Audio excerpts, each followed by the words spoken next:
Are you ready to transform your pool into a stunning oasis? At Mainland Pool Service, they're a family-owned business committed to keeping your pool looking pristine all year round. They believe that pool care should be proactive, not reactive, which is why their skilled team handles everything from routine cleaning to complex issues with precision. They prioritize clear communication and personalized solutions to exceed your expectations. Join the Mainland Pool Service family today and experience the difference their expertise and dedication can bring to your relaxation retreat. Contact them now at mainlandpoolservice.com.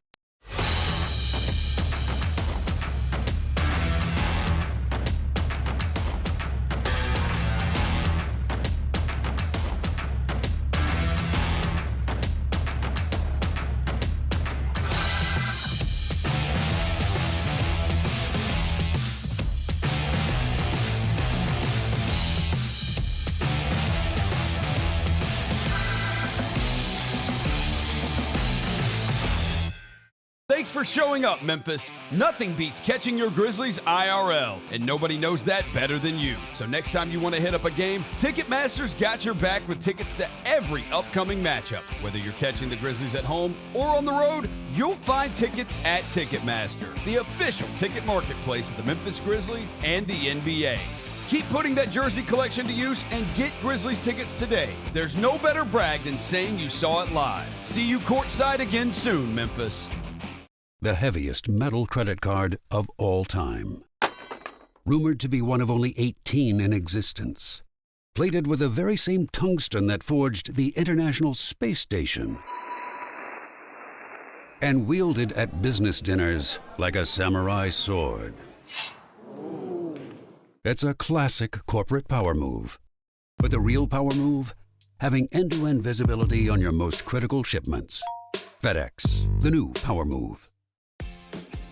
New Amsterdam Vodka is an official partner of the Memphis Grizzlies. It's the only exceptionally smooth vodka that is 5 times distilled, 3 times filtered, and rated 93 points. New Amsterdam believes wins big and small become legendary when you celebrate them with your crew. So here's to the blue, white, and gold, the Memphis grit and grind, and reliving winning moments big and small with Tennessee's favorite basketball team. New Amsterdam Vodka. Find your wins. Fridays at FedEx Forum just got a whole lot more fun for the family. With the Family Friday ticket offer, a $35 game ticket gets you a $10 food voucher and access to pregame shoot-around. Additionally, for every 4 tickets purchased, you get an autographed item from the Grizzlies vault. Capture moments that last a lifetime for birthdays, youth groups, and other family-friendly celebrations. Visit grizzlies.com/Friday to grab your tickets today.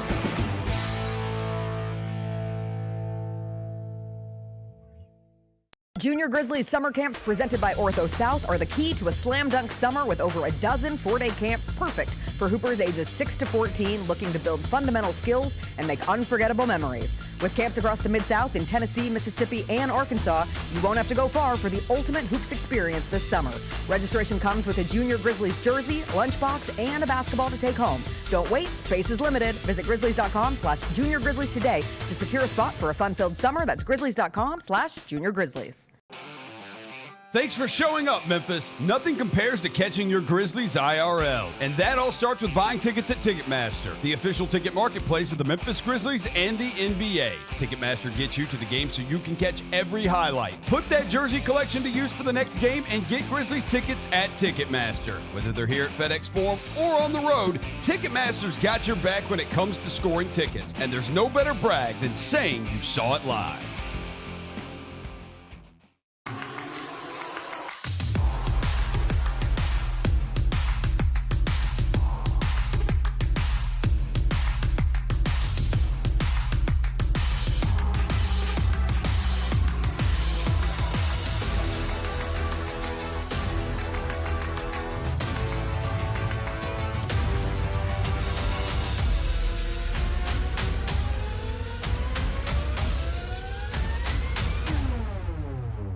Sonic Radio. Welcome back to Sonic RNDIO. That spells radio with me, the CIO. This just in, the new Sonic $1.99 menu lets you build a crave-worthy meal for just $1.99 an item, whether that's a creamy shake, crispy tots, or a quarter-pound double cheeseburger. This just out. Ostriches. They're mean, not very cute, and in my opinion, way too big for a bird. Don't miss the Sonic Fun 99 menu. 5 items, always $1.99. Live free, eat Sonic. Tax not included. See menu for details.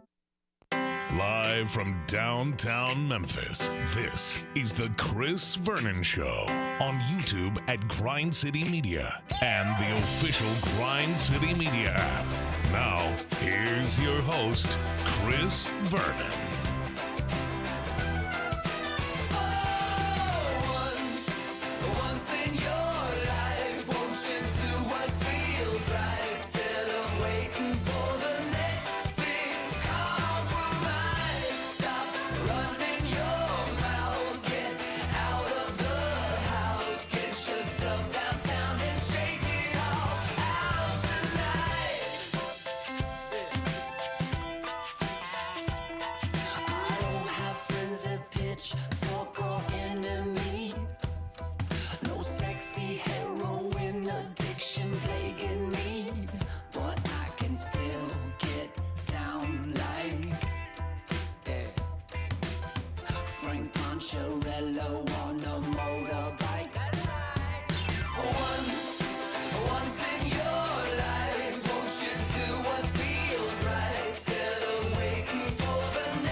It's noon on grindcitymedia.com. It's Chris Vernon Show.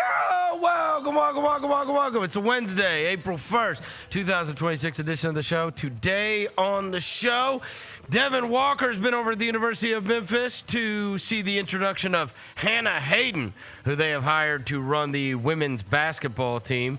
In addition to that, there's a bunch of NBA that went on last night. The Knicks are in town to play against the Grizzlies at FedEx Forum. We will go through all that. Get to all the news and notes today. It's a Wednesday. It's nice out. Smile. Let's do it. Turn it up.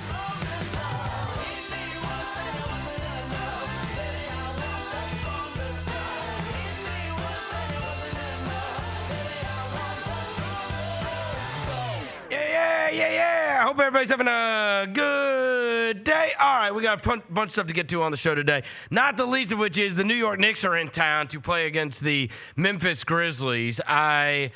We're in that part of the year where we've got to do the scouting for the opponents. And really, I'm just trying to get thoughts on these teams that we're seeing coming through town.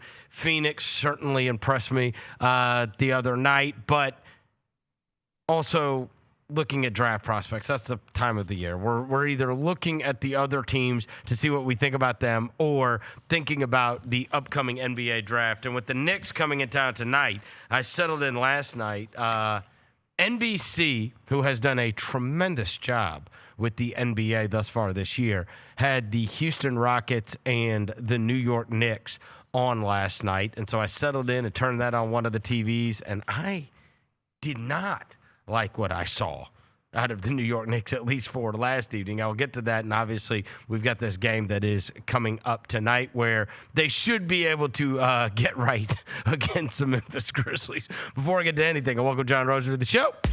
John Roser, a.k.a. the Cologne Ranger, the Body Spray Bandit, Senior Sec. Johnny Backpull, Johnny Bearcat, the Grim Roser. John Asparagus, Johnny That Carb, John Lance. He's Dr. Thunder.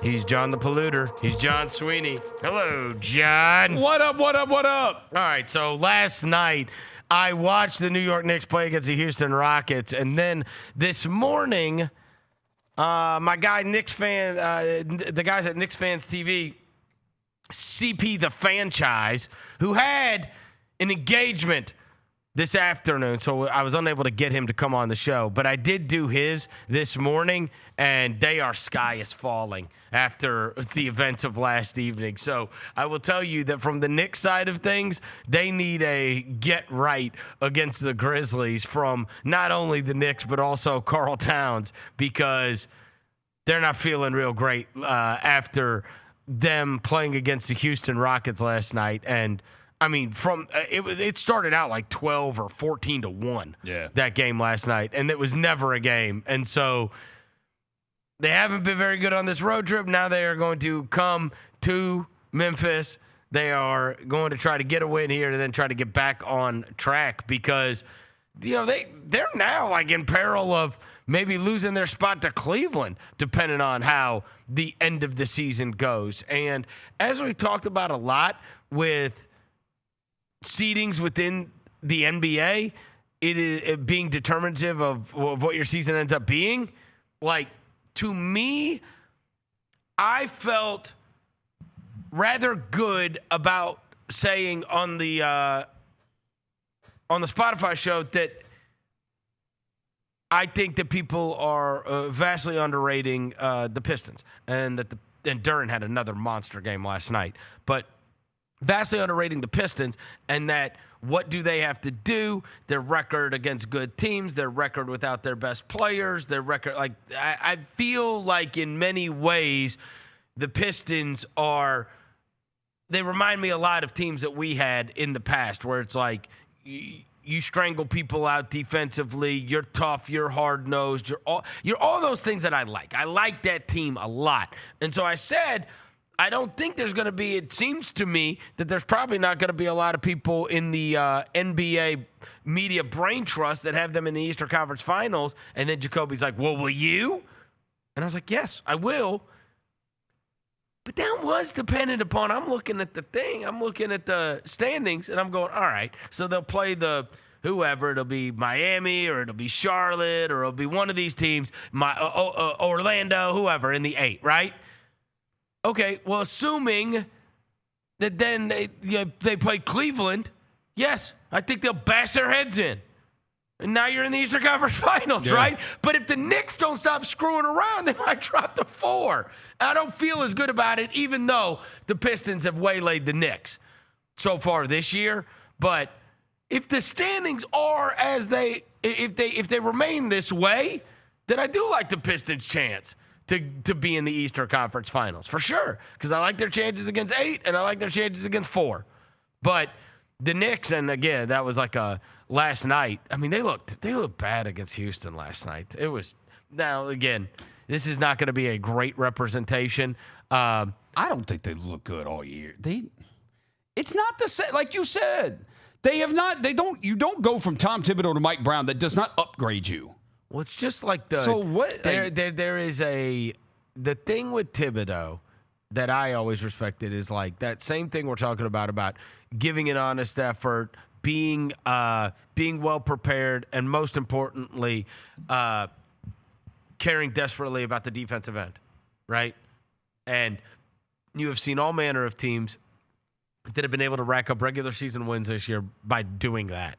And that is his deal, right? And then you're not going to play. If you're not doing that, if you're not going to rebound, you're not going to defend, then we're going to find somebody else that's going to do it. And he also gets those guys to do it, right? Yeah. And then would play, and he'd play everybody big minutes, and I know that he has his foils. But it just doesn't feel like that. It doesn't feel like they're the lunch pail, grit team, right? You see them get punked out by some of these teams. And then everybody just blames Towns, which, again, I'm one of those that thinks, now it's like, well, they're not giving the ball to Towns and they're not doing this or that. Bro, it's always everybody else. You don't think they did this in Minnesota forever? Yeah. Trust me, it's always everybody else. He is intensely talented. He is also not a dog. No, he's not. Give me the ball. Get out of my way. I'm giving it, you know what I mean? Like, he's a victim of circumstance more often than not, right? The game can be brought to him more often than he brings it to the game. Yeah. That's what I'd say. And so that's who he is, right? He's He's a second banana that they, again, do I think he should get more touches? Of course. But, I mean, he's also, like, flaky. Yeah. And, man, that was not pretty against Houston last night. Now, again, that's not going to be any kind of reflection tonight because we may run Lucas Williamson out there for 30 minutes tonight. Shout out knowing Lucas the Grizzlies. Williamson. I mean. Played with our guy Cameron Krutwig at Loyola, Chicago. Okay, I joked yesterday on the show. I had that list that I had given to Jacoby where I bet him whether or not he could name the teams that these players were on. And I told you, these teams aren't even signing like the best players from the G League. They're just signing guys. Like, just guys. It said last night in that press release that he's played in 100 and something G League games and he started. He's not a star. He has not started the majority of his G League career. No. That's what it said in the press release. It said that. We may start him tonight. And I joked with Fish last night. I was like, oh, I can hear it in my ear now. All right, guys. Lucas Williamson package, rewind promo rollout. Like that'll be it's gonna be our last segment tonight before I get to go home. Go sit in minor traffic. Lucas Williamson package, and then you're gonna did some good things out there tonight. Knock down a couple of shots. When you're open, you got to make them. That's what's asked of you. And look, I like what I saw out of the guy. And you got to remember, there's 32 teams, and hell, there might be 32 teams down the road. And so, look, when you've got a 10-day contract, you're making the most of it, and you're attempting to, you got to remember, you're not only auditioning for the team that you're playing for, you're auditioning for the rest of the league. Jaylon, just cut that and send it to the broadcast. Please, and let me stay home. There's only 400 and something jobs in the NBA. And I'm like AI at this point. I mean, you're asking me to talk about guys. It's like ridiculous. Yeah. It's like, all right, guys, Tyler Burton package up next. I'll be like, hey, it's great to see Tyler be able to get some shots. And this was a really nice play. And, coming down to the end of his 10-day contract, and I think him and Deaky's 10 days run out today. Yeah. So they might combine for 40 shot attempts tonight. Let's go. I got one. What? Hey, what? I know I'm picking for Sky Dogs. I get 3 Sky Dogs now. What if I told you this is your last chance on earth? Yeah, Deaky's gonna take 20 shots and then get Jalen Brunson's jersey after the game. Our guys are literally going and getting other teams' jerseys. Yes, that's where we're at. We're at the point where they're like, we got friggin' memorabilia collectors. Whoever goes to the locker room after the game tonight, they're going to be waiting on these guys to talk to the media, and they're each going to have a different Knicks player's jersey with them. Dickey's going to be like, hey, Lucas, who you get? He's like, I got OG Anunoby. They'll have different Knicks jerseys. Yeah. These guys, they just walk up to these opposing players, and they're like, hey, man, can I have your jersey? And they're like, yeah, I guess. Who are you? We're totally cooked if Tuomas comes in and has Mike Brown's quarter zip or something. I mean, so anyway, the Grizzlies are playing against the Knicks tonight. And the Knicks, this is a great example of how we always say you're always 24 hours away, many times in the NBA landscape of feeling okay. And they had to do a post-game show last night where they were just like, what is wrong with this team? Sky is falling. They need a secondary ball handler that could do something. Towns is not this, and maybe they need to not have Josh Hart because other centers don't respect him, and they're putting the centers on Josh Hart. I mean, they're just killing us. Yeah. You know what I mean? Yeah. And so it's like, I told him, I said, if Towns wants to break Bam's 83, he'll have he can. Yeah. Probably. I mean, there's no big guy that has not gone off. Towns. Every big guy that has come through here. Yeah. We have refuse to employ a center. Yeah. Like, even when last night, like Lucas Williamson, I was like, oh, yeah, still not a center. Still no Orlando Robinson, who's They're throwing poor Taylor Hendricks out there to just get maimed. The guy's going to have PTSD. He gets dunked on. He gets dunked on every game. like the NBA version of David Carr. He's like, no more. I can't do it. They're like, you're playing center tonight. Yeah. You're the rim protector. He's like, damn it. He's trying to figure out if he can get his fifth tendinorsopathy. He's trying to figure out how he can get. How do I get one of those? I don't have to do this anymore. Tell him something's wrong with your toe. Everybody's got toe problems. Everybody's got toe problems. Everybody's got toe problems. So just tell them there's something wrong with your toe. Yeah. Anyways, Houston and the Knicks last night. So the Knicks are in a bad way coming in. I will suspect there will be an enormous amount of Knicks fans at the game. They are one of the few. They only come here once a year.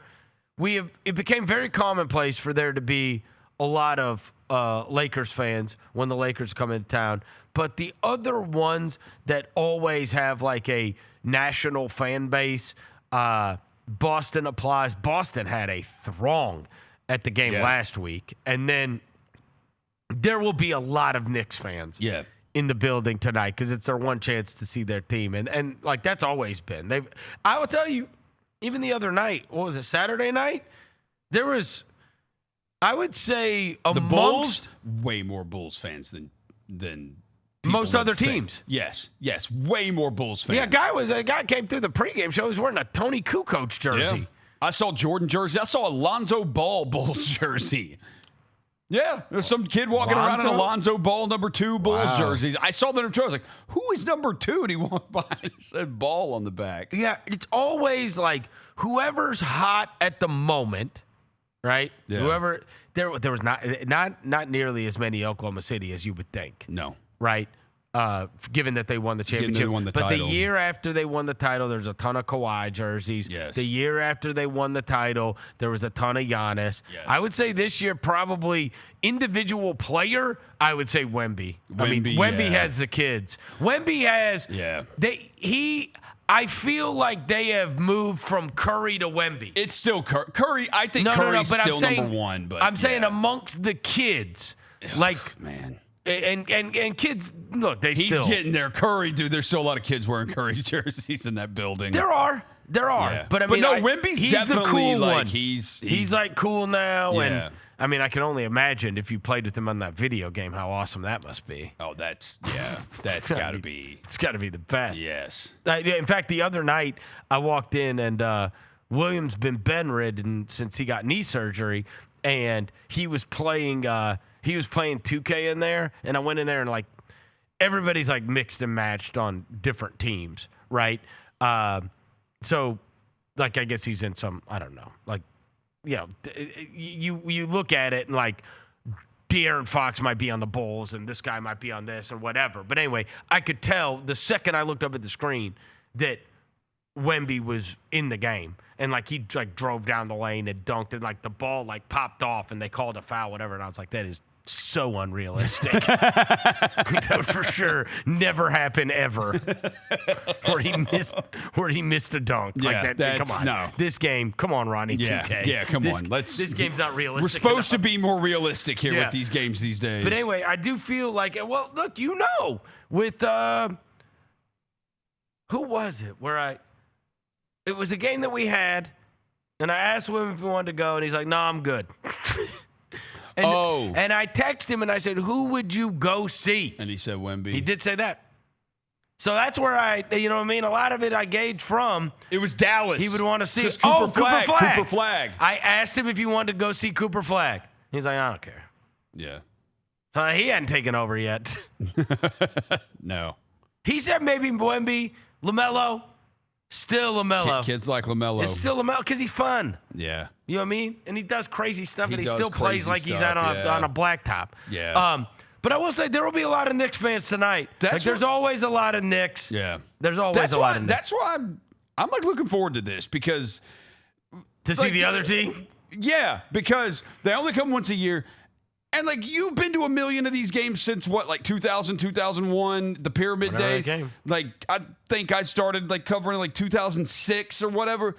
Bro, there's been a lot of years where the Knicks have not been relevant. So it is actually cool to have the Knicks here when they are relevant because they are a massive name franchise. There's a massive name franchise, their brand, and they, even in those sorry years, like the Frank Ntilikina years and the whatever, like, they still had fans. Yeah.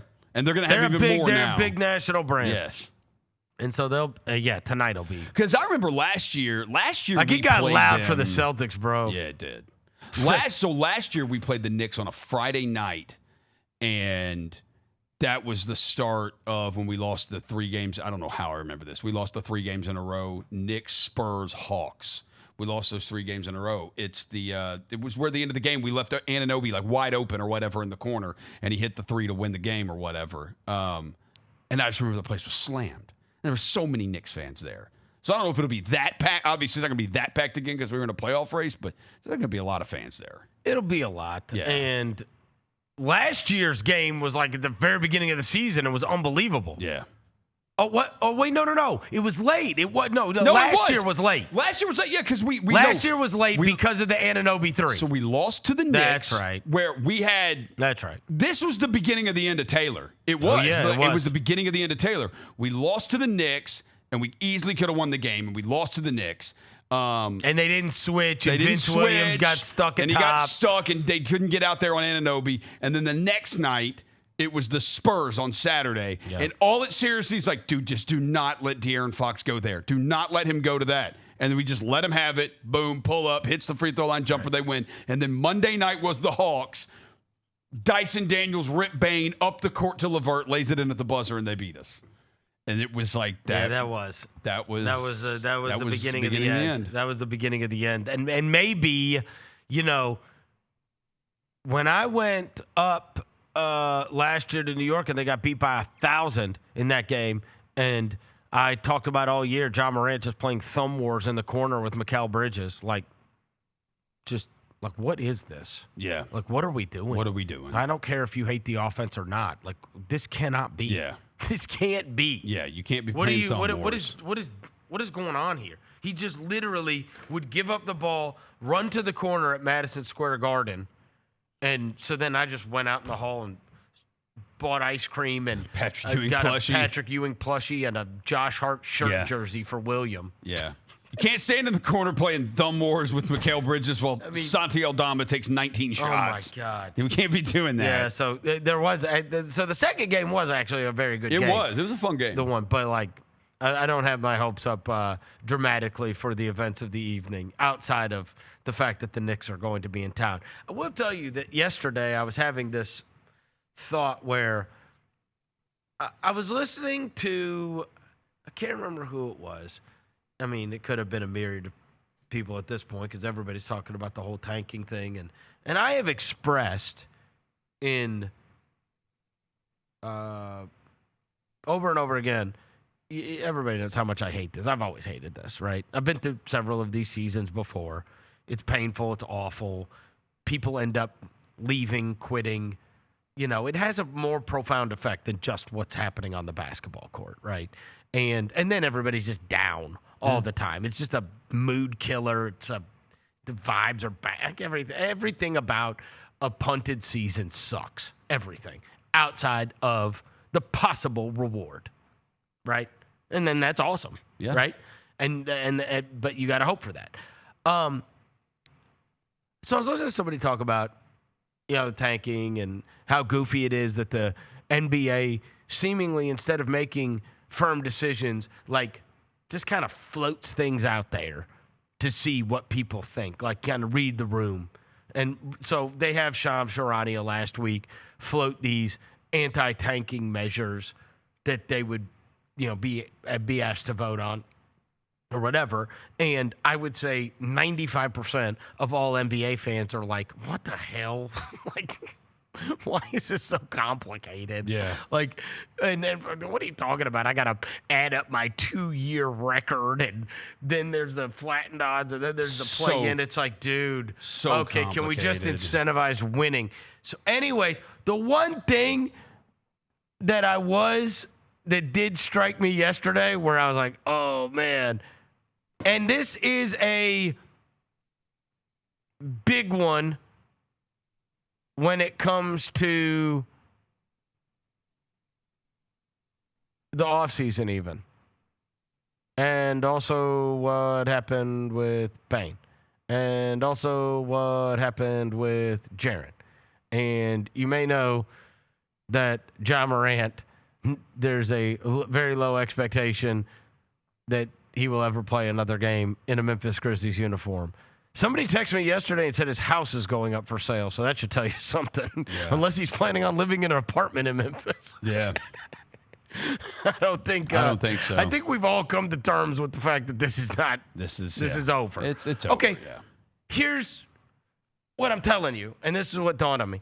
It's like I hate tanking more than anyone.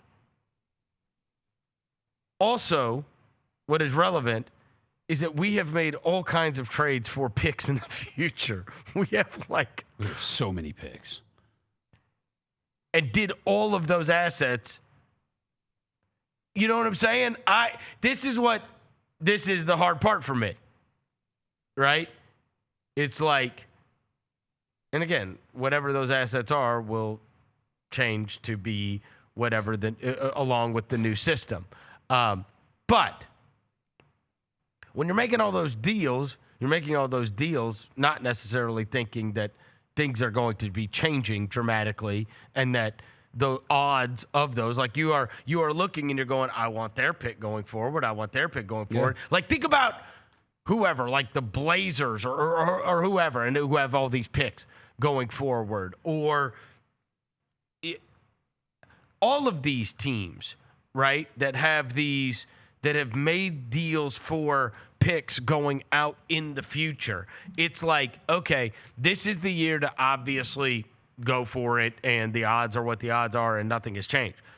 But when the commissioner of the NBA comes up and says, we are changing this full stop, like, what does that do to all of these assets that you have accumulated with the way the NBA has always been? The value of those. And so, and the reason I'm saying this is because does it also then change the way you view trades going forward? Right? Most of the time when a guy is moved, like a big name guy, and again, there's nothing. If there were multiple first round picks or anything for Morant, they would have done it in 2 seconds. It got to the point where, according to reports, teams were asking them to put in a pick, for God's sake. So, but you like the Bane trade, perfect example, right? You got like picks and swaps going out to like 2030. Yeah. And when we did the trade, you were sitting there going, man, that's like you cannot turn that down. That's 4 first-round picks and a swap, and the value on that is just crazy because you never know where these picks are going to be. There's always teams that are good that you didn't expect it to be good. There's always teams that are bad that you didn't necessarily expect to be bad. Yeah. What I'm saying is when the Grizzlies have roughly, this is great because they have 3 picks in the top basically 31 right now. And those could fall, that could be 2 lotteries depending on what happens with Phoenix and Orlando. Yeah. But 3 picks in the top 31 is great. 2027, they've got their own, and they've got the most favorable of, that group of Utah, Cleveland, Minnesota. And then they have an estimated 11 to 13 picks, first rounders, depending on how it falls. Yeah. Between 26 and 32. And so, on one hand, I am the guy that sits there and goes, bro, fix this. I hate this. On the other hand, this franchise and other franchises have made deals where the draft picks are. That's the value. Like, right. And whenever they fix tanking, it will inevitably devalue what you traded for. Right. That's what how I'm saying. How That's what I'm valuable saying. are those picks when odds get flattened or whatever they choose to do? Obviously, it's not going to be what it is now. So The other side of that, though, is look, if you've got flattened odds, so this is the other angle, and this may be the better one to look at, right? Is to go, all right, well, if I've got 2 or in some years 3 picks and it's flattened, that is actually way better for me.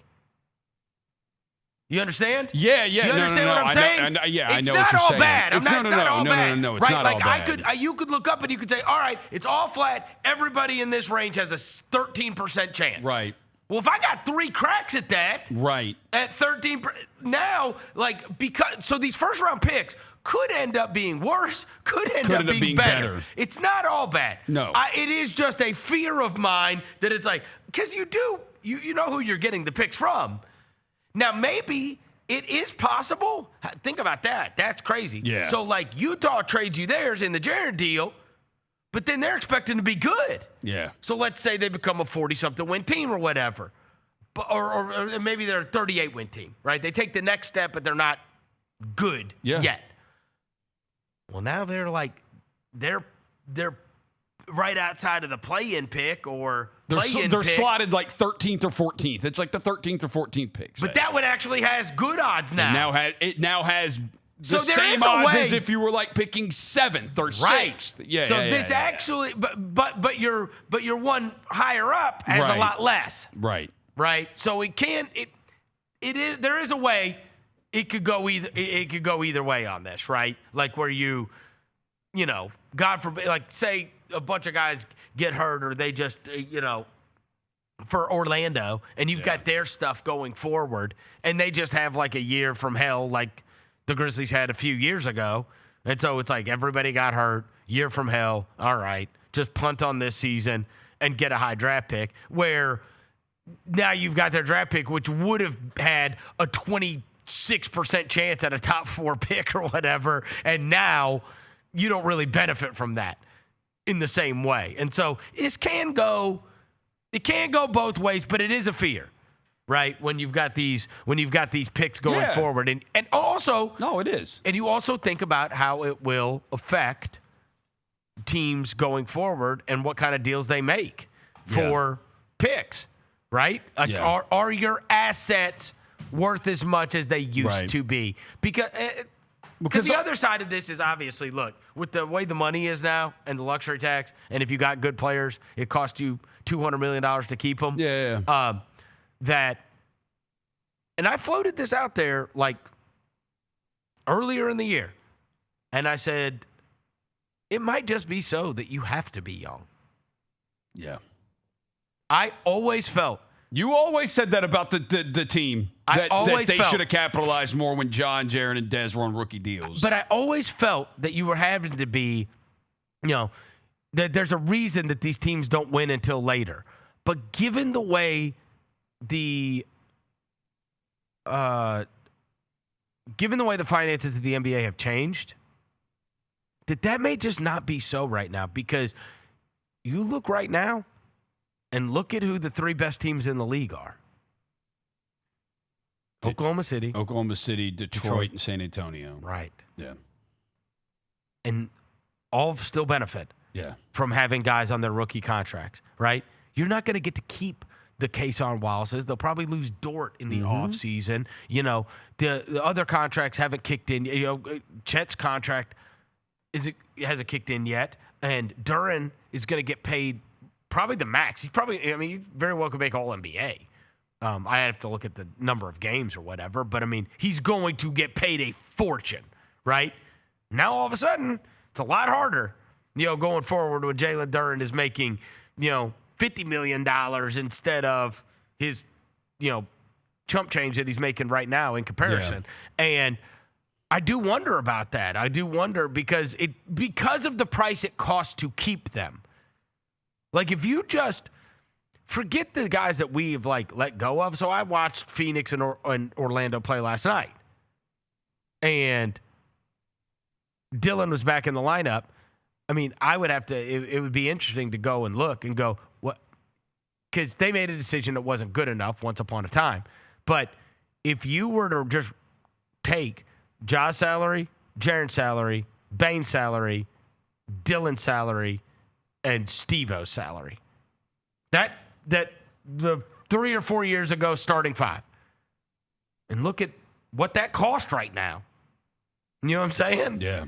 Like, and now you got to fill out the rest of you got 10 more spots, bro. Yeah. You think about that, and it's so a lot of these teams, it's like if it's not good enough, they're not going to keep them. And that's why I say it's almost like you have to have guys on rookie contracts. And obviously that's what makes San Antonio so devastating because they got Wemby, they got Castle, they got Harper. I mean, they got their best players are on rookie contracts. Literally, their best players are on rookie contracts outside of Fox. And so that may be the way. You know what I mean? And you look up and like the Grizzlies are going to have 2 more first-round picks, and then the 31st pick, and then you go and if you can nail it, right, then you go and get some vets to go around those guys, and all of a sudden, like that's the way you can actually have an awesome roster, because it's just going to be so hard to have an awesome roster if you've got 2 guys that are getting paid a fortune, or 3 guys that are getting paid a fortune, because that's exactly what happened here, right? Yeah, I'm trying to. All right, so what's Morant's right now? So I'm getting all their salaries and I'm going to add them up for you.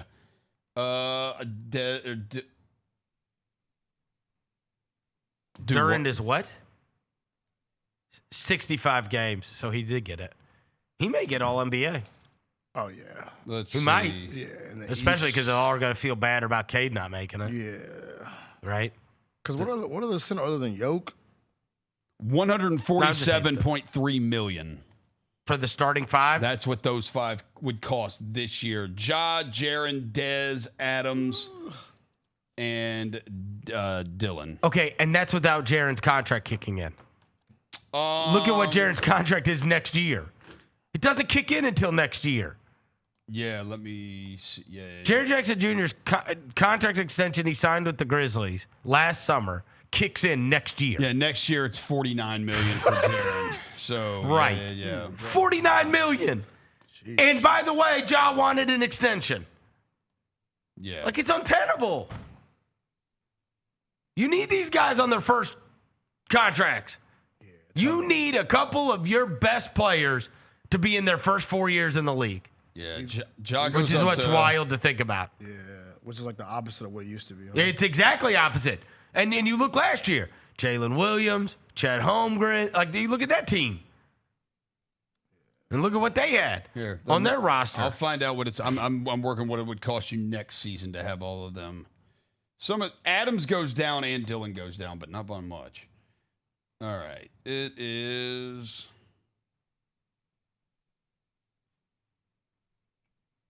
Here it is. 164.3 is what it would cost you next season. Come on. Yeah. 164.3. And what did Chomps just say the number's going to be? So we gonna get you gonna get $1 million player for the you gonna get, right? No, you're gonna have 10 guys making $1 million after that. Yeah. Wasn't it 170 something? What was next year's projected salary cap? This year's is 154.6. So you're already at that if you had him this year. And NBA salary cap 2026-27 is 165. So you literally are there next year. If you had that starting five averaged out to 164.7. And that's just the 5 players you had. That's just those 5 guys, yeah. So, yeah. Which is deemed not good enough. Right. I mean, yeah. obviously. Oh, there's no doubt. Yeah, it's not good enough. No. No. I mean, if we had that starting lineup right now, we'd have a fun playoff team. Yeah. But it would not be able to beat the Spurs and the Thunder. No. And maybe not Denver. No. Probably the rest of them. Yeah, we already beat Minnesota. Maybe the Lakers. Maybe not though. Maybe not the Lakers. I think that would be a fun series though. And Minnesota. Because the Lakers without Anthony Davis, like that was the problem in the Lakers series was Davis. We had Xavier It would be Like- way more fun to play DeAndre Because we Ayton. didn't have Adams. We didn't have Adams in that series. Yeah, and so OG, Davis was just a nightmare. Devin Walker has showed back up. He was over at the University of Memphis. We're going to take a quick break. We'll come back. We'll find out what he saw on the other side. Chris Vernon Show. In the Tennessee Army National Guard, you can start a career in exciting fields, including science, communications, engineering, and medicine, all while earning money for your education. This training will boost your eligibility for a high-paying and rewarding profession. And you can get it all while serving part-time in your community. The Tennessee Army National Guard can pay for up to 100% of your college tuition. To learn more, visit nationalguard.com.t-n. Jeff Dunham, Artificial Intelligence, his all-new tour. You're the other white meat. How can you be so smart on one hand and so stupid on the other? Well, you're half of it. I realize I could have avoided all this years ago with one simple word. I do not. Silence! Don't miss a Memphis. Friday, April 10th, FedEx Forum. Tickets on sale Monday, September 29th at jeffdunham.com. Grizzlies fans, dunks, dimes, and no-looks are great on TV, but nothing compares to catching them IRL. And that starts with buying tickets at Ticketmaster, the official ticket marketplace of the Memphis Grizzlies and the NBA. Ticketmaster gets you to the game so you can catch every highlight in person. From seeing your favorite Grizzly stars up close to hearing the squeak of the sneakers on the hardwood. Put that jersey collection to use and get tickets at Ticketmaster. There's no better brag than saying you saw it live. See you courtside, Memphis.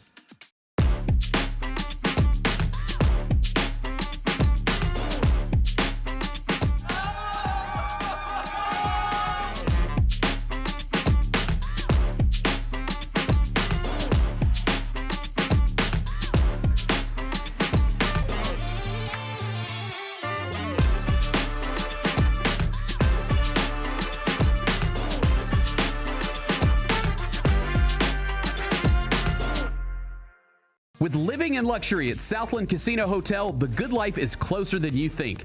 Members get one entry with every 100 points earned playing on their Lucky North Rewards card, plus one free entry daily. Win free play at our hourly drawings, and don't miss our Saturday grand prize drawings in March. You could win a home theater package, premium massage chair, an outdoor jacuzzi, and $250,000 cash. Luxurious prizes await at Southland Casino Hotel. Must be 21 or older. Play responsibly. For help quitting, call 800-522-4700.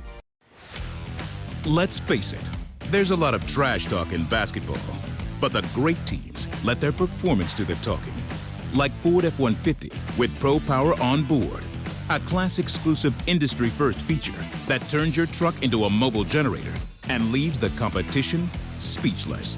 Ford F-150, official truck of the Grizzlies. Greatness starts here at your Mid-South Ford dealer. Class is full-size pickups under 8,500 pounds, GBWR. Each challenge is unique, so each game plan is customized to identify opportunity and the path to victory. It's true in basketball, it's true in banking. Grizzlies Checking from Pinnacle with personalized planning and advice. Play hard, bank easy. Open a Grizzlies checking account with at least $100 and a recurring direct deposit by May 30th, and you could receive a $200 direct deposit bonus into your account. Details at grizzliesbanking.com. Member FDIC.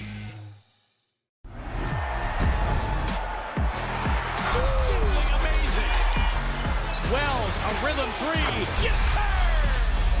That's an exclamation point on this game. Grizz fans, defend your home court from pests with Terminix. Before cockroaches, spiders, and mice show up, Terminix it with our pest-free 365-plus year-round protection plan. Visit Terminix.com today and enter code SAVE50 at checkout to save $50. Terms apply. Go Grizzlies! Kroger shoppers and Grizz fans. Want exclusive last-minute discounted ticket deals texted straight to you? Sign up with the new Kroger Buzzer Beater deal. Fans can sign up by texting Grizz to 636-479 or visit your local Kroger store in the Delta Division and scan the QR code. By signing up, you agree to receive recurring automated promotional and personalized marketing text messages from the Memphis Grizzlies. Consent is not a condition of any purchase. Message frequency varies. Message and data rates may apply. Did you see that hockey goal from the Russian Hockey League? We're going to come right in front of the table and we're going to recreate. We're going to recreate the moment. Hold around. Go, let's go! Tune in to the Jessica Benson Show with CJ Hurt, live every weekday at 8 a.m. on YouTube at Grind City Media and the official Grind City Media app. Welcome back to the Chris Vernon Show on YouTube at Grind City Media and the official Grind City Media app. Now, back to your host, Chris On one morning Vernon. bright and clear, my old folks and I drew near, just a village down in sunny Tennessee. I'd been speeding on that train that would bring me back again to that girl I left in sunny Tennessee. I could hear those voices singing as she bid farewell to me. Far across the fields of cotton, Grizz Nation. Friday, April 3rd is Memphis Music Night when the Grizzlies host the Raptors. That's at 7 o'clock on Friday. Project Pat's in the building to perform at halftime. Project Pat. You can get exclusive swag and meet a hometown legend with a specialty ticket. $69. Nice. Starting at $69, your exclusive Memphis Music Night experience includes a pregame meet and greet with Mr. Don't Play himself. Let's go. And a limited edition Grizzlies Project Pata t-shirt. The exclusive experience will fill up fast, so grab your tickets today at grizzlies.com/Project Pat. Wait, can we get Project Pat in studio? He's coming in Friday. I have to rap the song for him. Project Pat. All chain, then you better think twice. If you ain't got no cheese. Mr. Don't Play himself. He's going to be in studio with us on Friday before he has before he's part of this Memphis Music Night on Friday night. How about that? You get a ticket, a t-shirt, and a meet and greet with Mr. Don't Play himself. Whose idea was it to make it $69? I don't know. Somebody just freaked out. I'm gonna feed the streets. You know, he had a big renaissance after getting on that Drake 21 Savage song. Right? Yeah. I'm gonna feed the streets. Come on, dude. Give me a project. By the way, chick. I need that shirt. Yeah. Bad. Why do we not have that shirt? No, I need that shirt. I need the white one. I need the white one. Why you want the white one? I like him. Oh, okay. I want the shirt with him on it. On What the are you back talking about? You thought this was racist? Yeah. Look at the one on the right. The white one is a lot better because it has a caricature. I like Because it has a caricature of him. Yeah, In a Grizzlies jersey is fire. In a Grizz too, jersey. by the way. I need that white one. I just hope the back of it says cheese and dope. No. Another great Project Pat song. There you go. So we got a Grizzlies Times Project Pat t-shirt. You get the t-shirt, the meet and greet, and a ticket to the game. All right. Devin Walker's here. He is the microphone mangler, Senor Quasadilla, Mr. Math, Navajo Joe, the reporter, the photographer, Sir Hiss. He's Walker 93. He was over at the University of Memphis at the El Marone Fieldhouse to see the introduction of Hana Haden. Yes. The newest member of the Memphis sports scene, who is the new women's basketball coach at the University of Memphis. There was a press conference this morning featuring Hana Haden, Ed Scott, and other dignitaries. Devin was in the audience. What? First of all, I started the controversy off the dribble. Why? I posted a photo on my Twitter account. It says Hana Haden is the 14th women's basketball coach in women's history, right? I read the graphic on the screen. I read the press release because I do the reading. I'm a journalist, bro. Yeah, I right. do That's the research. yeah. So I posted that tweet, Verno. Little did I find out, people on Memphis Twitter are coming for me. You are absolutely wrong. Get your information right. I'm like, bro. Wow. I am just reading the press release. I am reading the graphic. I am relaying the message. So she's not the 14th? Allegedly, she's the 7th. But apparently, Memphis women's basketball might have some like underground history that is just not like recorded. Wait, hold on. Now. We like the Wilt Chamberlain game? It's like the Wilt Chamberlain game. Hold on. Who said she's the 14th basketball coach in women's basketball history at the press University of release Memphis. said What it? press release? The one that announced her as the head coach? From the University of Memphis. And there was the University of Memphis Yes. said she is the 14th women's basketball coach. And there's a big-ass graphic on the Elmer Fieldhouse wall that says she's the 14th. Look at that. Look at that. I screenshotted the press release, bro. That guy was so mad at me about this. Who was? Memphis Homer. Memphis Homer? Oh, no! He said that's absolutely wrong. Yeah. And Wikipedia said, the thing is, Wikipedia says 12th. So, bro, we got some drama, bro. What is happening? What is happening? Bro? Why is women's basketball history at the University of Memphis controversial? How many women's basketball coaches has Memphis? So yeah, Wikipedia had 11, then they added Hana. Okay, hold on. I'm asking Chat GPT because Chat always knows. Can we Chat use? knows. Are we allowed to use Chat GPT here? It's usually blocked. He's not connected to Wi-Fi. You're not on Wi-Fi. Okay. 11 head coaches in its history. See? The 12th head coach, Hana Haden, was recently hired, making her the current head coach and bringing the total to 12 all time. So but if you go, I mean, this is contested. If you go on Basketball Reference, there's only 7. Yeah, there's only 7, but that only goes back to. I think I figured this out with that. so when it goes back to, bro. So when in 1992, we don't know if Hana Haden is the 14th, 8th, or 12th women's basketball coach at the University of Memphis. And are they counting interims in the middle? Who knows? There's a whole. Who knows? There was a whole drama about this, bro. Okay. So look, so your journalistic credibility has come into question. Yes. Given that you just literally quoted the University of Memphis press release. So the guy is mad. Memphis Homer is mad at Memphis. Not necessarily you, or I guess you for spreading fake news. He has misdirected hostility. Fake news. Yes, yeah, misdirected hostility. He's mad at me. The guy, you literally posted the press release, and the guy said it's absolutely wrong. The guy said you should lose a paycheck. No. Whoever wrote the press release should lose a paycheck, not me. Well, he should lose his paycheck for making whoever 2 words. Isn't whoever one word? Whoever is one word. Yeah. Yes. Who's a journalist now, Memphis Homer? Whoever didn't do the research, needs to lose a paycheck or this week, period. This is this sentence structure, grammar. I'm not grammar man. But whoever didn't go to English class. He didn't go to English class. This is an atrocity. At least I can write a sentence, Memphis Homer. By the way, where's Elmer Rohn? Exactly. Wait, wasn't she? She's a building. Not a coach. Bro, it's not my dad. This is a cell phone. He just says, that ain't my dad. Was she not? It's a cell phone. Was she not the women? Who was Elmer Rohn? Oh, this is terrible. Well, we're this going is to Google it and terrible. we're going to get 7 different answers.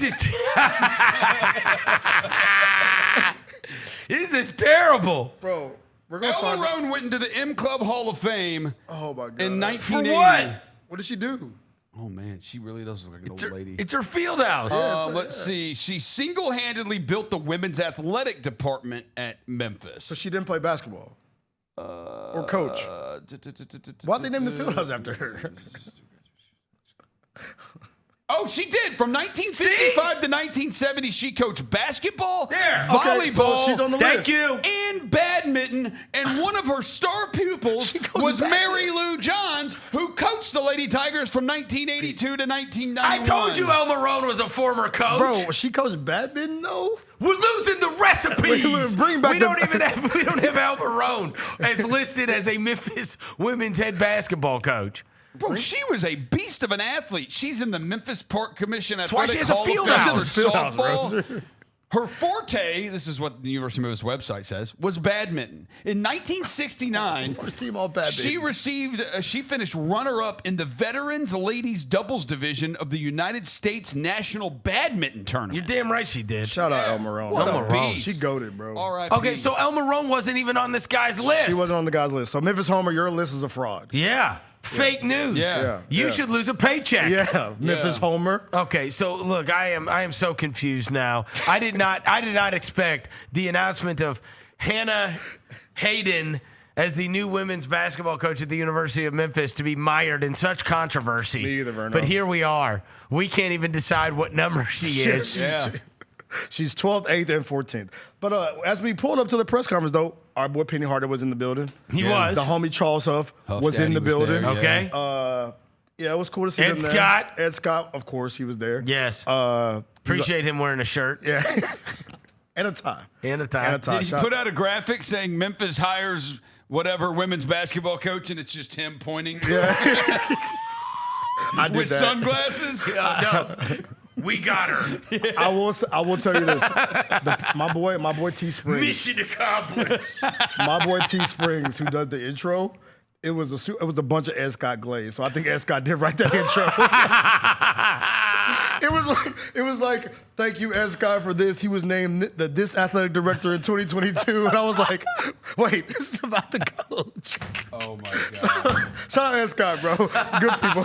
He said this is about the coach.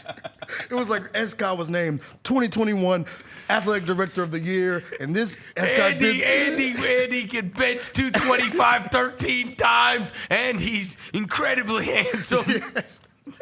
Oh yeah, about the women's basketball coach. Hana Haden came from Georgia Southern. Also, we hired Hana Haden. All right, everybody, thank you for coming to this. Thank you for coming to this press conference. Enjoy the Lennies. Oh man. So, And also, Ed Scott's awesome. In case you forgot. Shout out Ed Scott, man. Shout out Ed Scott. But no, bro, it was cool. It was she went There's up people there. in the crowd. Ed Scott heads. He paid them. He paid them to hold him. Right, but no, bro, it was cool. I think her journey is two things that stood out. One, her journey. She coached in JUCO. She was like, I drove buses in JUCO. I was a soccer administrator in JUCO. Like, I did everything. She's doing the Brad Underwood. Yeah, she was like, I taped ankles. I did everything. So like, this is when I see Memphis, it's like bright lights. Where is she from? She is from. You don't know. You didn't pay attention. She didn't say where she is from, She bro. said you do your research. She was at Georgia. We don't get nice journalism. Okay, so she lived in Georgia. We know that. She's from Georgia, bro. Is she She's from at there? Georgia From Southern, there? bro. But is she from Georgia? Yeah, where'd she grow up? That's what I want to know. She didn't ask. Where's she from? Is she from the South? Does she have a Southern accent? She does have like a. I will say this. The way she talks fast. She talks fast. So she might have been nervous. But yeah, she could have been nervous. But she talks really like super fast. And for me, when the way she talks, it's slow to me because I talk fast. So it was like in slow motion. But yeah, she said she basically got out the mud. Coaching in JUCO, won JUCO Coach of the Year. When she was playing in JUCO, her career ended, and she asked the administration, "Can I coach the team at the age of 23?" And they were like, "Yo, you can." So she coached her own teammates as her first coaching job. Wow. Yeah, so She's from Missouri. Missouri? Springfield, Missouri. So like really like out the mud, like yo, can I like I want to be a coach? Can I like ask the administration? They said yes, and she was doing everything. Like I said, driving the kids around, taping ankles, doing this, doing soccer stuff, doing everything. And then so she said she's ready for the transfer portal stuff because that's easy. Did she go straight from JUCO to Georgia Southern? Yeah. JUCO to Georgia So she was at JUCO Coach of the Year and then went to Georgia Southern. And then how long was she at Georgia Southern? 2 years. Really? And had that success within 2 years? Her first season at Georgia Southern, they were 4-14 in the conference. We're gonna put a pin in this because Memphis was also 4-14 in the conference this year. And then this season, she was Coach of the Year in the conference, #1 defense in the conference, won the conference tournament, I think 25-8 record. Did Ed have any prior? Did he have any prior knowledge or relationship with, you know what I'm saying? Like, usually there's somebody that knows somebody, and they're like, hey, whenever you need a coach, blah, blah, blah. You know what I'm saying? Was there any No, it was. He said the search firm was a. Oh, it was a search firm that search found firm was her. a big hand. Okay, in it, yeah. so the search firm said, "Here's the next up and coming one," Yep. or whatever. Oh, Yep. that's okay. They used a search firm to find the women's basketball coach, huh? He shouted the search firm. Well, out. because the last one was such a colossal dud. You better do something. I hope it's not the same firm. I know, right?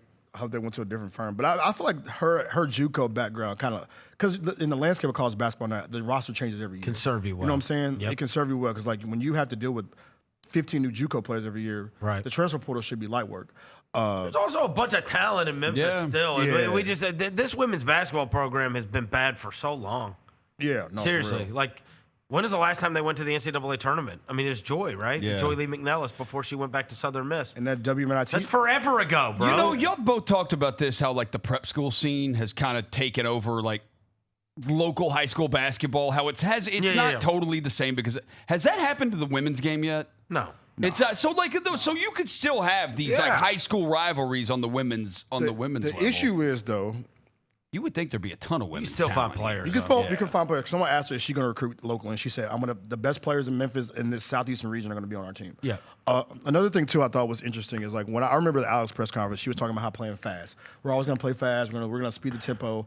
And her main thing was defense doesn't miss. What's the quote? I'm gonna make sure I get the quote right. I don't want to misquote her. Hold on, make sure I get this right. The quote was, defense never has a bad shooting night.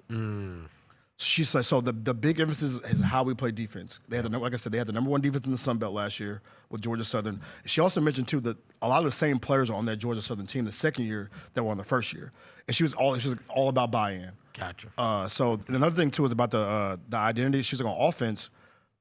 I'm going to adapt to my players, and I think that's a big thing now in the transfer portal area. Yep. Like new players, how do you adapt with the roster you have every year? How old is she? She says she was 23 when she got her first job. I think she's 33 or 34. She She's said young. it was 10. She said it was 10 or so years ago. So She about 33, married 34. kids? No, Did not she, married. She didn't have like she shouted out her family. She shouted out all her past coaches. Did not shout out. She didn't kids. have like a husband and kids at the press conference or whatever, because it's usually like there's always that moment in the press conference where they're like, "I'd like to introduce," and then they gotta awkwardly like stand up and wave to everybody. Yeah. It's like, welcome us to your community and whatever else. No kids, no, like just family. Oh wow. Yeah, just family. So she's And we gonna don't know how old she is. I think, like I said, you think young 30s? I think 33, 34. Because she said her first job was when she was 23, and she said that was 10 or so years ago. So it got to be 33, 34. Wow, young though. That is young to get the Memphis head coaching job. Look, man. No, I know. She gonna turn this up, man. Yeah, 33 years old as of March 20. March. Were you 2026. impressed? Yeah, I think I was impressed by the defensive stuff because I think that one of the biggest issues with the Alex stuff is like, all right, I want to play fast, but like these players are not built to do this. You know what She I'm saying? won a lot of Georgia Southern. And the JUCO stuff. That's for sure. Yeah, the JUCO stuff's big for me too, because like you're gonna have more resources here, more money, your own facility, and you're already used to the adaptability of JUCO. Who'd they have to play? Do we know who Georgia Southern? Look it up. Who'd they have to play in the tournament? Did they get smacked? Georgia Southern. I mean, it's just impressive to win the Sun Belt and get to the NCAA tournament. But look, you're just trying to get. And I did see the quote from Ed Scott saying that she will have the most resources of anybody in the American. Second. Miami. Oh, second. Second. South Florida has more. They put more into women's college basketball. Yep, they have put more in women's college than Memphis does. They're the only team. Miami, the WBIT. Yeah, they lost to Miami. First round. They lost First the round. first round to Miami, 82-56. Wait, the WNIT? Yeah, the women's. Last year Oh, was when you they won a don't conference get to go to the NCAA tournament. tournament. The last year was when they won a conference tournament. My bad. They didn't win it this year. It was last year they won it. Last year before they won it. This year they went to the WNIT and lost. I got you. Yeah. What happened when they went to the tournament? Let me see. I don't think they did. They lost in the first round. Lost in the. Oh, they just won she won the regular season title. They didn't go to the tournament. Okay, that makes sense. Okay. We got to get to the tournament. Yeah. That's what has to happen. We gotta get to the tournament, bro. We got to get to the NCAA. We want a conference tournament berth, bro. We gotta rock out. The women's isn't 64 though, right? Yeah. It is. Yeah. Is it 64? Yeah, it's 64. Is the women's college basketball tournament 64? They don't have a play-in or anything, but it's 64. Yeah, it's 64. Okay. It's 64. But no, bro, it should be exciting. We'll see how it goes, and she talked about community. Was there a lot of people there? It was a decent amount. Not a crazy crowd, but it was Community. She talked about community a lot too. I mean, it just hasn't mattered, if we're being honest. It hadn't. It hasn't. It hasn't mattered. We had a nice little... women's sports and especially women's basketball has become big business now. We had a nice little build up with Katrina's team, and then it fizzled out with Alex's teams. Right. Because that WNIT year when they played Jackson State in the field house, it was packed in that joint. Right. But then Alex took over and it just. Yeah. So you got to get the juice. It could back. be it could be a big deal. Yeah, get the juice back, bro. It could be a big deal, but it just hasn't. Like, I mean, That's honestly, the slogan, what? right there. Get the juice back. Oh, I thought you were going to say the slogan was "could be a big deal." This dude, I mean, you see what's happened with their women's soccer team. Yeah. Exactly. It becomes a big deal every year. It was packed for those tournament games, bro, and throughout the season. Every year. Every year. It becomes a big deal. Like, people will. There's enough people out there that will go and support it for sure. I will say some Aren't they getting like a stadium? The women's soccer team? Yeah, they get a new stadium. Yeah. You know what's something funny? When you type, So Eliza Fletcher, it's named after Eliza you Fletcher. have that kind of success, and you type her. If this is the crazy thing is apparently when you type her name into Google, the first thing is does she have a husband? Nuh-uh. That's the real first. That's thing. just people think she's pretty. That's because you let Steven use your laptop. Steven does not use my laptop, bro. I keep him away from my laptop. We don't need Gooter Steven touching my laptop, bro. Oh, I like that. All right. I am going to ask you guys. So last night, there's a couple things that took place in the NBA that are worth noting. One of which is Luka Doncic became the third youngest player to score 15,000 points.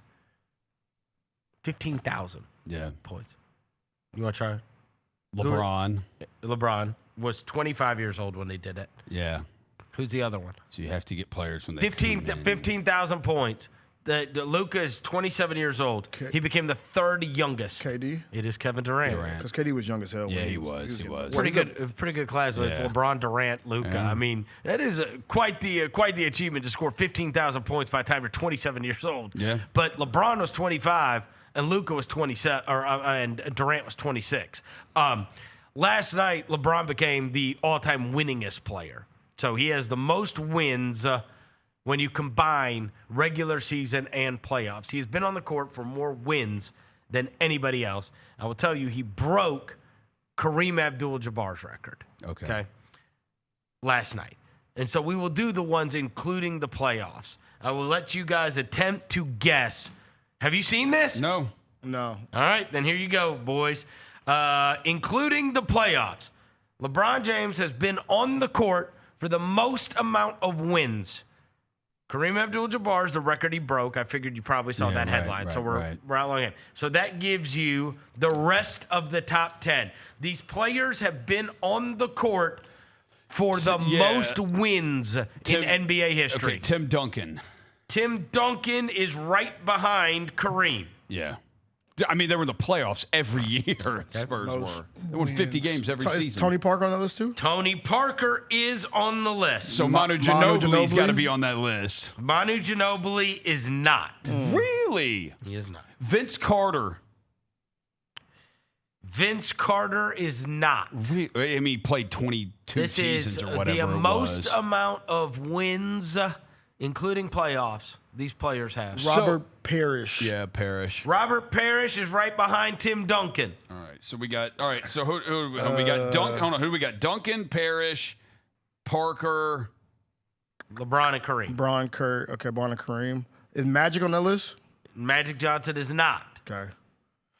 It's like John Havlicek in them. Wait, did we say Curry? John Havlicek is number 13. Let's go. Oh, he's 13. Not in the top 10. He's not in the top 10. Also, so Bill Russell, Russell doesn't count because they didn't play enough games. I'm also going to give you a heads up and tell you Ginobili is 19. Okay. So you are on the court. So Curry, did we say Curry? Curry is not in the top 20. Durant? Durant is not in the top 20. So it's probably no players in this era then, Roser. Yeah. If those two ain't on that list, then it's all OGs. If those two, I mean. Jordan? Michael Jordan is not on the list. Yeah. I mean, he took those 2 years off in the middle. The most amount. Bird didn't play enough. Yeah, Bird didn't play enough. Magic didn't play enough. Cousy, bro. No Bob Cousy. Most amount of wins, including playoffs. So we got to have think of guys who just played. Robert Horry. Robert Horry. Yeah, he was always on good teams. Come on, Vernon. Number 18. Damn it. He's not on there either. Derek Fisher. Derek Fisher is number 8. Really? Derek Fisher. Okay, Shaq. Shaq's a good one. Shaq is 11. Damn. Okay. Shaq's 11. So this is the most amount of wins, including the playoffs. LeBron broke the record last night of Kareem's, and you guys have gotten LeBron, Kareem, Duncan, Parrish, Parker, and Fisher. You are missing number 5, number 6, number 9, and number 10. Just think about who was just around, Roser. Like, just Yeah. dudes that was just around for a long-ass time. Like, anybody from those, like, old Rockets teams, like Hakeem and them? Like, yeah, Elijah Wan. But, like, that they didn't. No. Malone. Malone and Stockton. 5 and 6 Okay, are okay, Malone yeah. and Stockton. Okay, They won were all the time. awesome every year. They were, and they made deep playoff runs. Yeah. I don't want to say Karl Malone's name, though. All I'm right. glad you said it. So number 1, LeBron. Number 2, Kareem. Number 3, Duncan. Number 4, Robert Parrish. Number 5, Malone. Number 6, Stockton. Number 7, Tony Parker. Number 8, Derek Fisher, which is pretty impressive. And you've got 9 and 10 left. Okay, I'm going to take just because they made playoff runs for several years in a row, but I don't think he's probably there. Chauncey Billups. Nope. Okay. Big head Billups. Those Pistons teams, those from like 03 to Rashid and them. I will tell you these. Garnett. Garnett is number 20. Okay. Ray Allen. Ray Allen's a good one. These guys are all-time greats. All-time greats. All-time great. So we said Bill Russell, Jerry West. They are not old all-time greats. Okay, because I'm going to say Elgin Baylor next, but that's Yeah. they're Robinson? not old. David Robinson? No. Think about stay in the era, though. Yeah. You are Barkley? You are missing great players. Pippen. Scottie Pippen. No, Pippen? Scottie Pippen is number 12. Well, he played with the Rockets and he. Oh, You said he's number 12, though, so that's not it. Number 9 and number 10. Rodman. Are both. These guys are both. All-time greats. Isaiah Thomas. I mean, you're talking over a decade of all NBAs. Joe Dumars ain't all decade of all NBAs. Is he? No, he did not. Dirk. Dirk is 9. There you go. D-Wade. And this is, D-Wade. this is crazy. You're gonna. This You is guys, bad. you guys are appalling. Oh, it's not D-Wade, is it? You are truly appalling. Kobe. Holy crap! How did we not say Kobe? We should have said Kobe. You off the said rip. Derek Fisher before you said Kobe. And we said Shaq. Because I was thinking of random players, bro. Not gonna lie, I almost said Pau Gasol too. I was trying to think of like obscure dudes that are just on round winning for a long time. Here's the top 10. LeBron, Kareem, Duncan, Parrish, Malone, Stockton, Tony Parker, Derek Fisher, Dirk, and Kobe. And then I will give you the rest of the top 20. You got number 11 Shaq. You got number 12 Pippen. You got 13 Havlicek. 14 is Chris Paul. Okay. This is wins. 15, there are 2 guys on this list that go alongside Fisher and Horry. The rest of them are all like big stars. Yeah. But there are only 3 role players in the top 20. Assuming you're not considering Parker and Ginobili. Rodman. Rodman, Horace Grant. That would be a good one, right? Yeah. I don't think you would ever get these, so I will tell you. 14 was Chris Paul. 15 was Sam Perkins. Okay. Oh yeah. Big Sam smooth. Perkins, yeah. Big One smooth. of the first big shooting bigs. 16, Gary Payton. Yeah. Okay. It's a lot of wins. He was around a lot too. Like even at the end with the Lakers teams. And he played for good teams at the end with the Heat. Lakers, Heat, yeah. And 17, Cliff Robinson. Oh, shout out. How about that? I feel like he's a forgotten player. Yeah, bro. shout out. Like Cliff people don't know, Robinson. bro. Cliff was cold. The rest of the 20 are Robert Horry, Manu Ginobili, and Kevin Garnett. Yeah. Cliff Robinson. Cliff Robinson was a part of a lot of winning. He was. Cliff Robinson. A lot of winning, bro. was. A lot. So was Sam Perkins. Yeah. You just gotta not be on bad teams. Yeah, Perkins, because Perkins played for those Sonics teams, the Pacers. Yeah, who else? Would just did he be play around for a long time, Perkins played for a lot of teams. He did. He played for a lot of teams. Bro, I just looked at because I was trying to think like didn't you think of like other guys who just like they win? And interestingly enough, when you go and look, the only one that moves up into the top 10 when you extract playoffs, because these guys won regular season and playoffs, right? Yeah. The only one that moves up is Paul. Yeah. Because he was on a bunch of regular season awesome teams. Yes. Right? So, wait, hang on. So you said, what was 15 through 20? 15 through 20 was Sam Perkins, Gary Payton, Cliff Robinson, Robert Horry, Manu Ginobili, Kevin Garnett. Okay. Where's Harden? Because Harden won. He's been winning for a Because long time. regular season, dude, Harden's teams win. Like, he's got regular season wins. They just haven't been deep in the playoffs, but they got, he's got a lot of wins. See if I still have this. You got to be top. Harden would have been one that Like, his regular season, dude, his team's never, hadn't he been to the playoffs? Isn't it something like Harden's been in the playoffs? Like, it's something crazy how many years his teams have made the playoffs. Because this is all in reference to LeBron breaking it last night. He surpassed Kareem Abdul-Jabbar. 17 straight, Roser. 17 straight seasons Harden's been in the playoffs. He hasn't missed the playoffs since 2009. That's wild. Yeah. Yeah. Okay, most career wins in the regular season. That was his rookie year, I think, too. Let's see. Okay, I told you Garnett. Okay, yeah. I told you Garnett was 20, right? Yeah.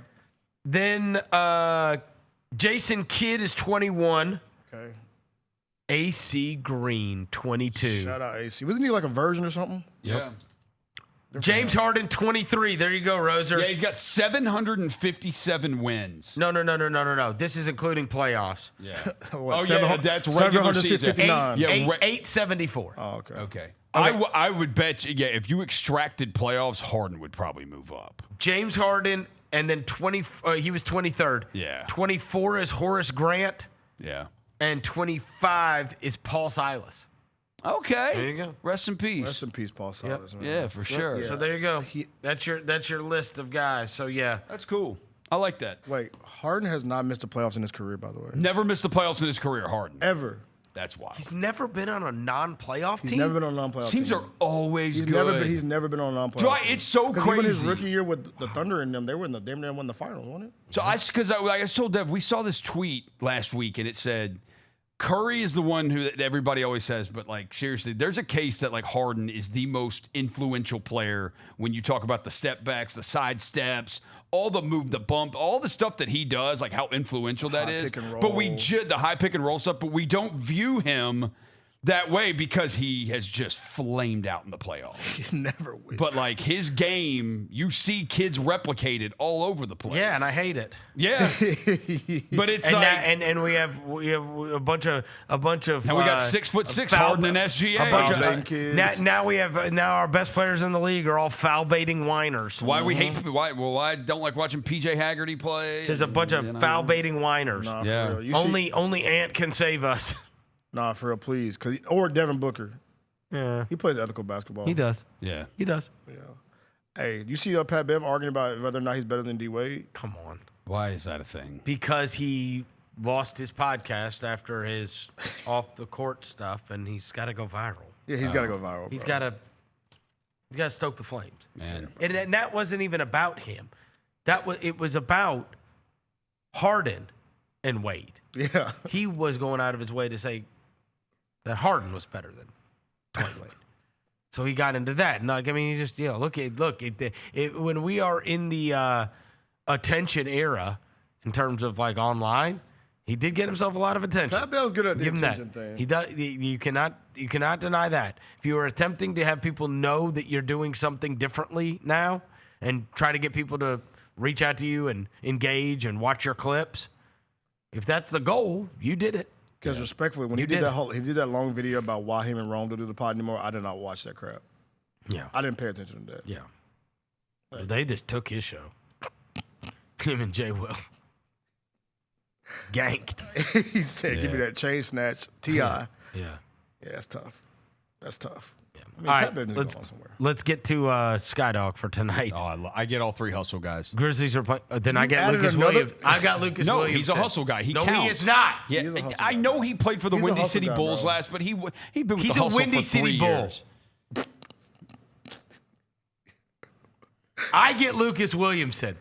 I get Deaky and Burton. Where is his head? Yeah, come on, Jalen. Why don't you have heads for these guys? You should have Deaky. You went to Houston and had a good Burton time. heads. I put the heads on the screen. Hey, he's telling me he's cursing me in my headphones. he is. I will tell you this, Jalen. You could put up anybody's head in the world and nobody would know the difference. Yeah, nobody would know. Nobody you could would know. Just put a face up there. Just put anybody's head. Honestly, put anybody's head up there. Tom Jackson, put his face up there, bro. Yeah. All right, I have Lucas Williamson. I'll get. I mean, you don't sign him for nothing. He's playing 30 tonight. And on Friday and on Monday. Watch your back, Ananobi. I'll take. Get locked down. Get locked down by Lucas Williamson. Is a dude playing tonight? Who is the dude? A dude. A dude. What's his name? Adama Ball? Oh. Yeah, he's here. I saw him walking outside earlier. No, you didn't. Yes, I did. That was a bum. No, it wasn't. Bums don't dress like that. Bums aren't wearing tracksuits. I saw him walking out. What was he doing? Just walking. Just walking in front of the asking people for money. Miss Yvette downstairs. I was like, who is that? Hey, bro, you know it's me. I was like, who is that? And she was like, for the Grizzlies. she's like, that's got to be one of the players. And then he was walking, and I was like, that's not a guy from the Knicks. He was signing autographs at the picnic table. His badge does not work. Come on, we got to laugh to ease the pain. We got to laugh. Come on. I'll go. It's just jokes. We don't mean it. Yeah, when are Yuki and Gilliard playing in the ball? Hey, bro, I told you, Gilliard might watch our show, bro. You got Oh, yeah, I do have to watch And Yuki that. was here over the weekend. Wasn't he here Saturday for the Bulls game? No. They had a thing in the locker room for him, and he posted it. You know, there's other humans that can send you photos. You know that, right? Oh, yeah, that's true. Damn. There's a thing we call iMessage. Forgot about that. Damn. It'd be a shame if Yuki was here. We just didn't notice him because he was so small. He's so little, yeah. Well, yeah.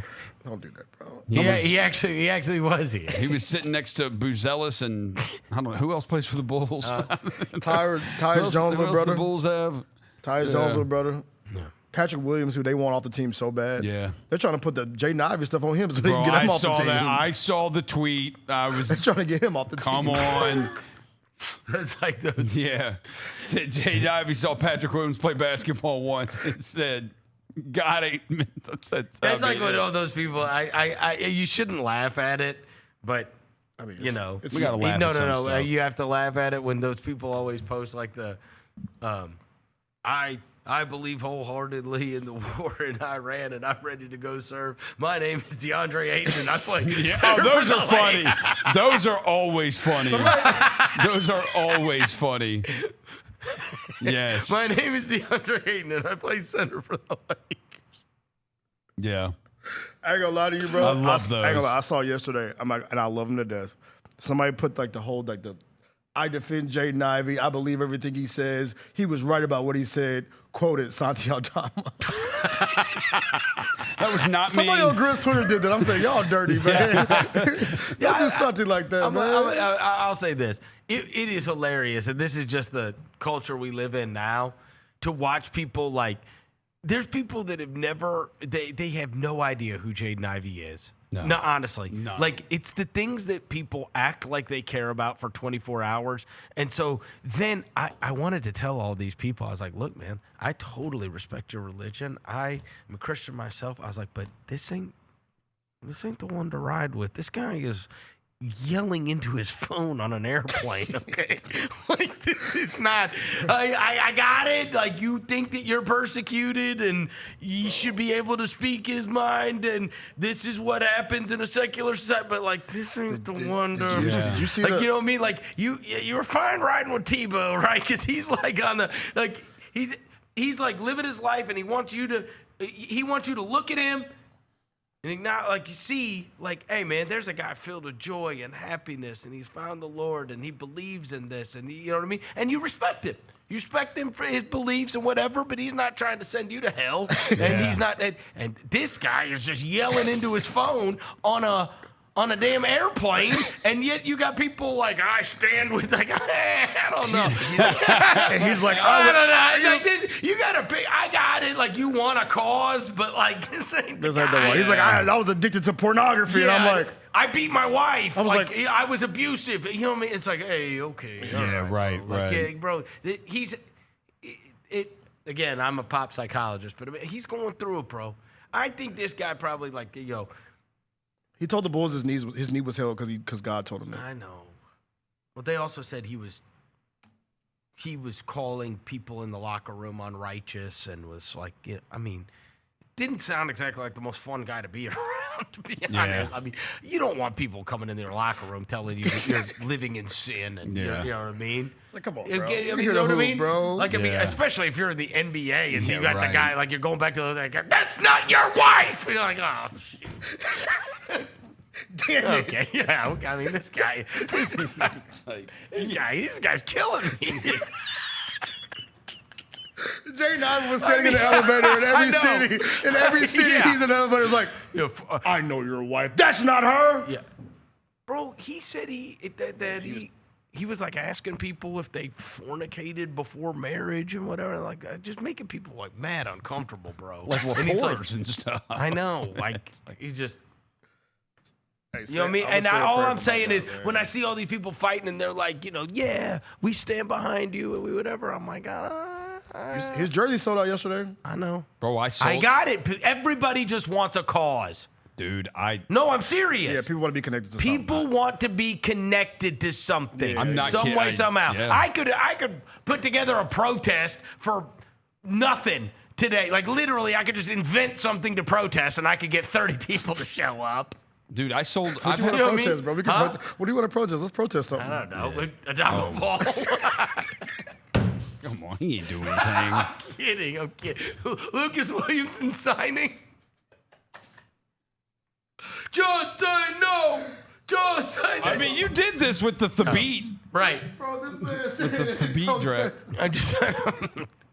I mean, honestly, you can find people, they're just looking for something. 2026 is a wild place, boy. You know what I mean? They're looking for something to be a part of. Yes. That's what, and I think part of that is also, again, this is a whole long discussion. Part of that is also, and I am as guilty, and you guys are too, of our phone culture. Yeah. And are being buried in things that are not. So then anything that people have the opportunity to go and, first of all, that's on your phone. So they're not really like, you know what I mean? Like, that's how they support them, by sending their message. Yeah. On their Instagram comment or whatever. And then there's just going to be people that are like fighting. And then they're fighting about scripture. And then they're fighting about what being a Christian is. And it's like, okay. Like, okay, buddy. Look, the guy, like, I would tell you this. Here's the truth. 99% of the people that are, like, taking up the cause didn't even know who that guy was 48 hours ago. No We idea. have known him since he was in high school. Yes. And he is not right now. That has nothing to do with the religion. I know. I mean, he was saying yesterday, I hope he could talk to people. The guy's been through, obviously, a lot of trauma, of which he was willing to speak about. And I think he's going through, and tell you this, nobody is fine if they're yelling into their phone on a plane. I'm sorry. They're not. They're not. In the words of Gavin Newsom and Adam Silver, full stop. That's how they end their sentences now. Yeah, full stop. Full stop. If you are yelling into your phone on Instagram Live, everything is not okay. Full stop. That's it. And I hope the kid gets help. Yeah, me too. Because he's trying to figure things out right now, and he's confused. Because now he's like talking about how his wife's not returning his texts, and we know his mom. Yeah, that's what I'm saying. I feel bad for his like, mom right now because she's probably like having to read all this stuff and like kind of like taking all this stuff. And we know Anaya, bro. We knew her for years. Like, Yep. She was super cool, super chill. Just having to deal with this stuff is the worst part. That's tough, bro. And we've Seeing seen your son go through it. Yes, seeing your son go through it. It's an only kid, too. It's an only child. And it's hilarious because I will tell you, the second these people that are like all like buying the jersey and like think they don't know the situation, number one. They don't know the situation, and they will bail on you the second you know what I mean? Whatever, you're still evolving. That kid is still evolving, obviously, and is going through a lot of stuff. And has turned to what he thinks is the answer right now, right? You know what I mean? And I hope it is the answer for him. And I hope he's able to live a happy and productive life. But watch those for 10 minutes, and you don't these people are seeing 30-second clips. They're seeing the 30-second clip, and they go, yeah, the NBA shouldn't celebrate this or whatever. And they go, all right, I'll rally behind that. And this guy's being persecuted. You watch the whole thing in context, and you're going to be like, bro, are you okay? Yeah, right. Yeah, well, he's like, my wife won't even respond to my text. She's in my line, but she won't respond to my text. I'm like, bro, you should take that. Like, that's not something you say on live, bro. I know. They're all reacting to the short clips, which make it, and then everybody's got their own purpose for pushing it forward. Yeah. It's a bummer, bro. Yeah. It's a bummer, and I hope the kid's all right because he might have thrown his career away completely. Hey, you can't look. Come on, bro. I don't care who you are. You can't walk into a locker room talking about how you're unrighteous, you're unrighteous, you're unrighteous. You haven't repented. You know what I mean? Like, yeah. There ain't a lot of jobs that it's okay. Especially like you can work at Mapco and they'll be like, get out of here. Yeah, Mason, if you work at like JCPenney's, bro, you're like, no, you can't be a JCPenney's. Much less an NBA locker room. Yeah, bro. you can't really do that anywhere. No. Yeah. That's not where you do it. If somebody came in here, you're telling all of us, you drink that, you're ungodly. I'd be like, bro, if you don't get this dude out of here, bro. This man out of here. Who hired this dude? That's what they said. Yeah. I mean, I love him just as much as you do, my guy. Like, I love the man above, but come on, bro. Don't do that to me, bro. By the way, you see that he brought up that thing we talked about yesterday, the Anthony Edwards thing? He said the exact words on his little podcast he did yesterday about that. He brought up the Anthony Edwards video. Yeah. I was like, wow, we had just talked about that. We had just talked about that. That's so interesting. Right. It's going to do it for today's show. Thanks to Devin Walker. Thanks to John Ross across the glass. Thanks to Jaylon back in the studio. Until tomorrow, we gone.